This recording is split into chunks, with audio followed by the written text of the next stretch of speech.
remember the fire when I was 2. You know, that one's kind of gone. That one's sort of gone from my memory, but I was living there. You know, I'd say the stuff that's kind of most memorable right now is the stuff that's really occurred in the past few years, right? You know, obviously a large portion of Santa Rosa being destroyed, Coffee Park and all those neighborhoods, all the lives that were really tragically lost. And you know, firefighters, like everybody, it was a really, really obviously devastating fire. And you know, so I think that one probably has the biggest impact on me emotionally. Like I remember being there, and you know, I think that it was one of those things that when that fire came, and it actually, I don't know if you looked at it, but it came up the same sort of path that it followed before.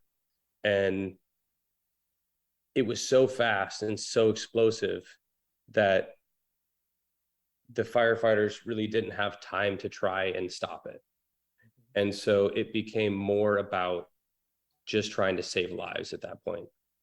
It wasn't about structures. It wasn't about trees. It was about saving lives. And obviously, it was such a devastating fire that it got to a lot of people before they're able to leave. But you know, I think just being there during that, you know, and texting with my friends who are firefighters up there and asking them what's going on. And you know, I live out by the coast, and my mom lives out there, and you know, ultimately we evacuated her, and you know, she called me and said, "Hey, I need you to come up on the hill, and I need to load up all the animals," because she's got a bunch of horses and stuff that I grew up on a little farm up there.